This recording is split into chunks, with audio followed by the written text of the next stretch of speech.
ગઈકાલે લગભગ 300 પોઈન્ટના ઉછાળા બાદ આજે માર્કેટ વિરામના મોડમાં હતું. નમસ્કાર મિત્રો, માર્કેટ મૂડ 7 મે. નિફ્ટી ઓલમોસ્ટ ફ્લેટ 4 પોઈન્ટ નીચે 24,326 પર. સેન્સેક્સ 114 પોઈન્ટ નીચે. વિક્સ 0.4% નીચે 16.62 પર. પેનિક પણ નથી, ઉપરી લેવલ પર ભરોસો પણ નથી. આ કોઈ સ્થિરતા ના ગણી શકાય. આ એક લેવલ પર અટકી ગયેલું બજાર ગણી શકાય.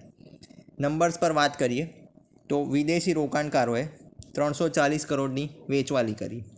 ઇન્ડેક્સ ફ્યુચરમાં 2732 કરોડની વેચવાલી કરી.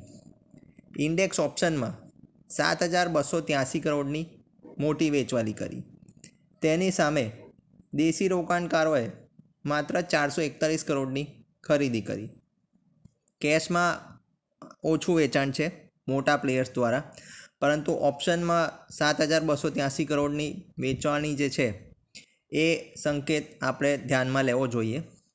બજારમાં મોમેન્ટમ છે, પરંતુ દિશા નક્કી નથી. પેનિક ઓછો થયો છે, પરંતુ હજી સંપૂર્ણ વિશ્વાસમાં મોટા રોકાણકારો આવ્યા નથી. તો ત્યાં સુધી આપણે ઉતાવળ કરવી જોઈએ નહીં, કારણ કે બજાર જ્યારે પોઝ લે ત્યારે સમજદાર ઇન્વેસ્ટર જે હોય એ ડેટા વાંચે, એ ઉતાવળ કરે નહીં. તો આજના દિવસમાં તમે શું એક્ટિવિટી લીધી? કોમેન્ટમાં જણાવો. જય હિન્દ, વંદે માતરમ.